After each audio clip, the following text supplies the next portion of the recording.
Hi everyone, and welcome to our fourth episode of Artactive, this new podcast that we're releasing every single week, or at least we try to. Today I'm here as always. It's Carlos talking, and I have on the other side my partner Joel. How are you doing? Hello, Carlos. It's been a good morning so far. How did lad treat you today? I don't know. I was telling you before. I was listening to salsa music. I was feeling Latin vibes, so I feel more energized to to do this podcast.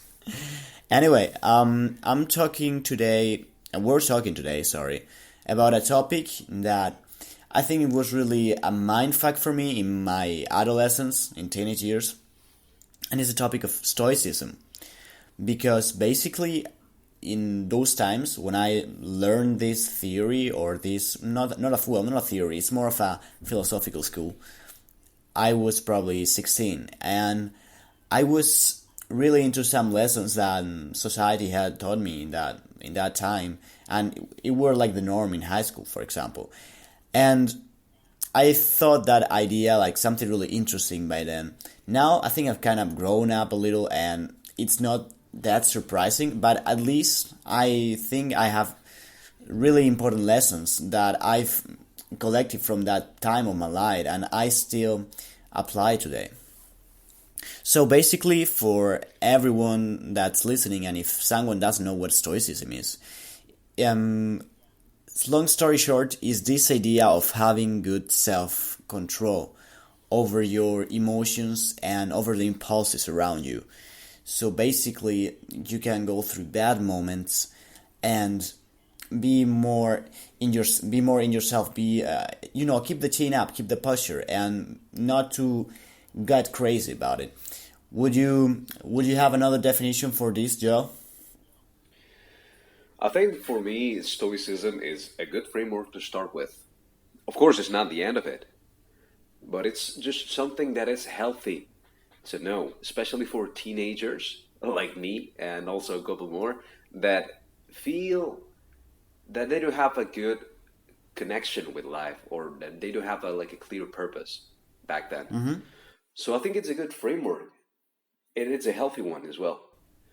So it's a good way to start living your life, living your life based upon, let's say, and that's it for now. Okay, so yeah, the lessons that we can find from that, from Stoicism, is some practices that I think it was Seneca, because he's the the person that is always put as an example when talking about Stoicism. But this guy was a Roman emperor, and he had all the power that he wanted because Roman Empire was the best thing in that side of the world, like the most powerful structure in that side of the world at that time. And yeah, he could have whatever he wanted, but he went, and I think it was him, because probably I'm making some historical mistake, but I think it was Seneca who quit that for a month and went to some sort of house abandoned in the mountains and slept on the floor and just ate some bread from yesterday every single day and drank from the from the recipient of the water of the dog, and all that for a month. Yeah, and he did that to prove himself that even though if he was in the most extreme situation, he could find a way of how to be happy, because you never know what can happen to you. That guy could be treason and betrayed by someone, and he could be sent to prison.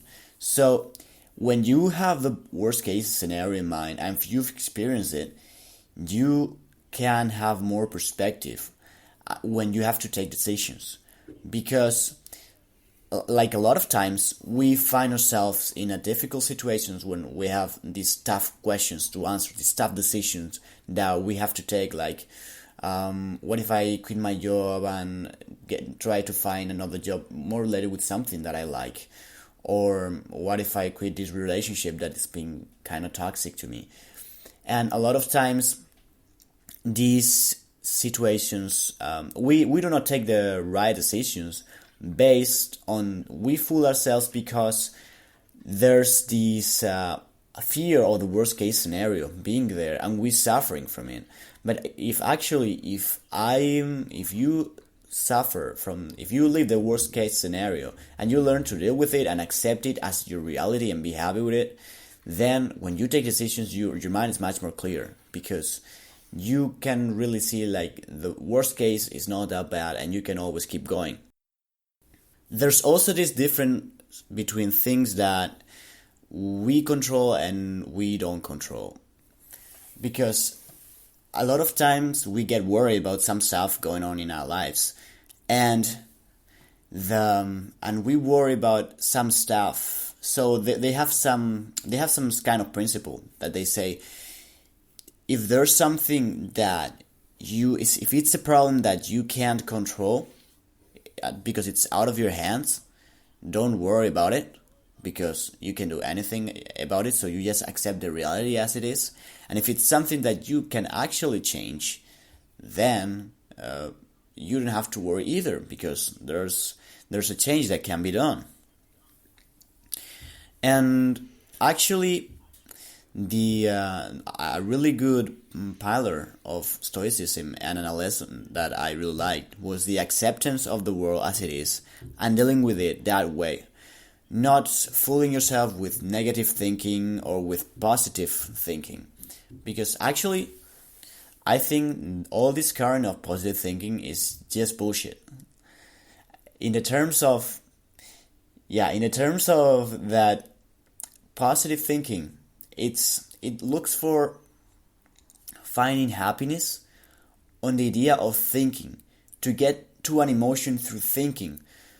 But actually, when we experience emotions, we experience them by being, by living in the present moment and letting those emotions flow. Like that's why, okay, you may have a good experience, and that good experience may make you happy, and you're happy because you're enjoying your time in a concert or talking with a friend or whatever experience that you like, and you're happy because you're living that experience. You're happy in that moment, but you don't get to happiness just thinking, oh, how cool this conversation is all the time. You're happy because you enjoy the conversation, for example. So the moment you're thinking about it, you're actually reading the whole experience. Actually, I like to pick up on one thing you said, which Okay. is positive, like dealing with positive and negative thinking, both. And negative thinking is a little bit more clear, because negative thinking, first of all, robs you of all creativity and loops you off. But also, positive thinking is the thing that annoys me a lot, Carlos. And I think you should know that as well, because you're actually getting a hold on a perspective, and thus you're robbing yourself of that happiness of being in that moment. I totally agree with that.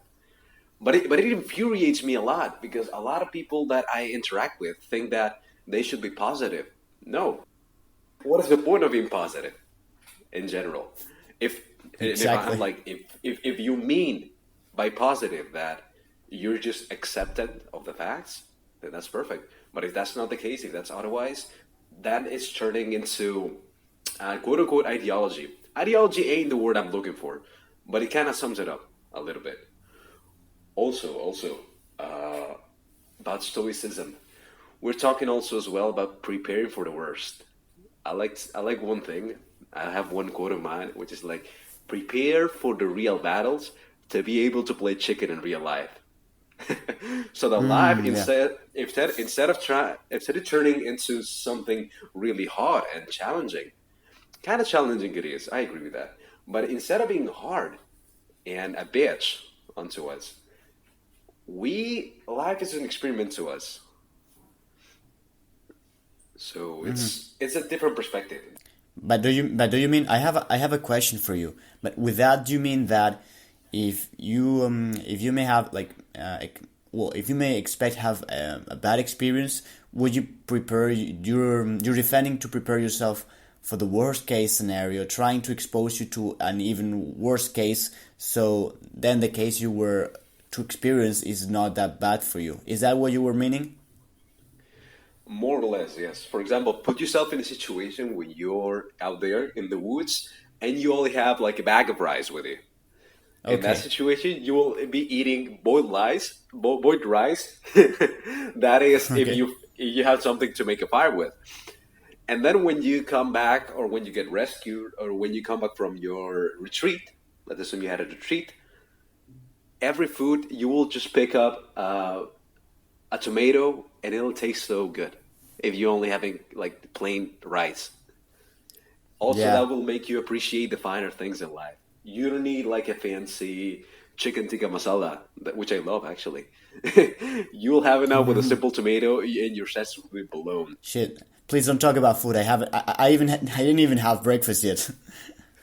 Can I get a hello? Yeah. This is Yeah. not Tell being me. sponsored, by the way. One question that I think should be laid down on the table, which is what is the relationship between Stoicism and the topics that are being laid down or adductive? We're talking and introducing the topic a little bit, but we like to get a little bit more specific. So, adductive is about combining art and productivity, right, Carlos?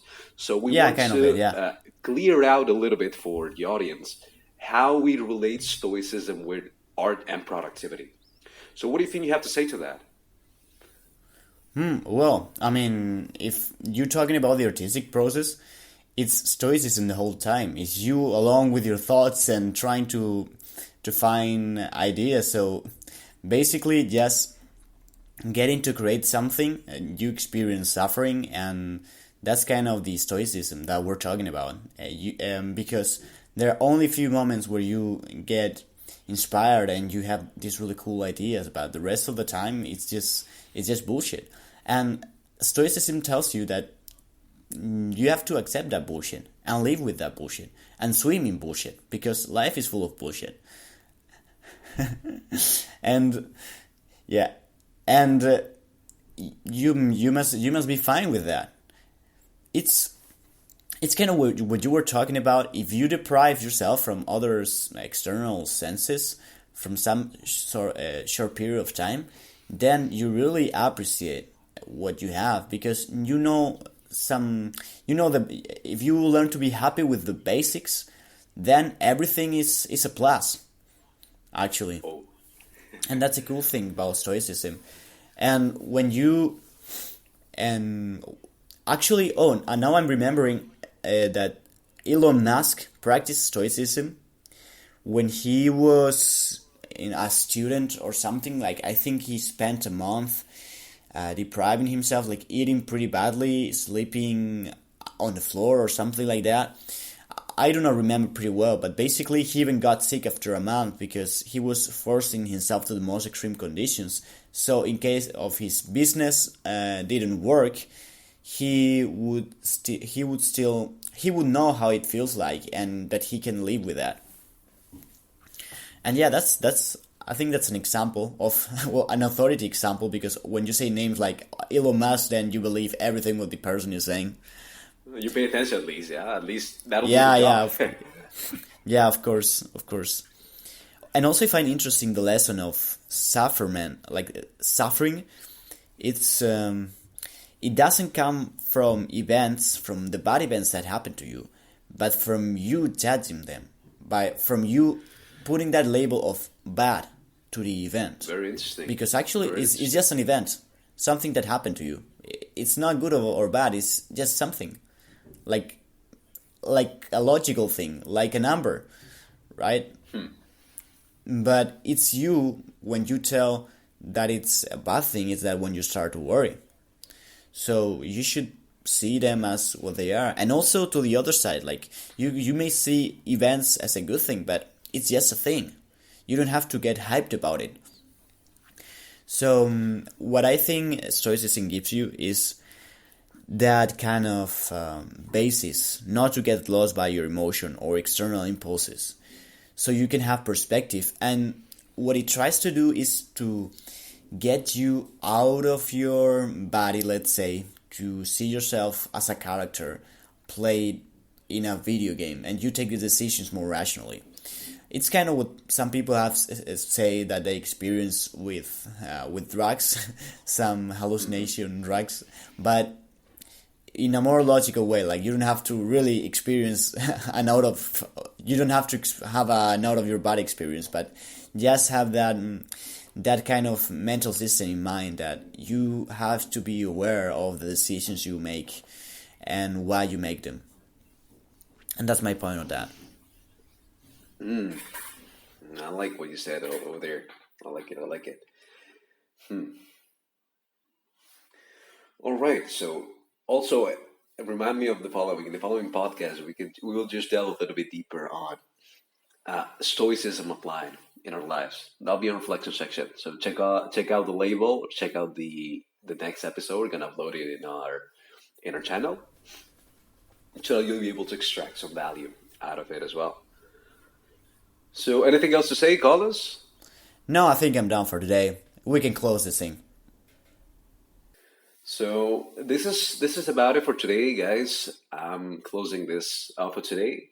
Subscribe to the channel if you like to listen to some podcasts that will actually make you learn a little bit, and you'll be entertained as well. So because this is not boring. This is not boring, guys. So subscribe to our channel, as said, and check out the next episodes. Goodbye now. Yeah, and if you don't like the podcast, subscribe anyway. Like, I like subscribers. Okay, see you in the next episode.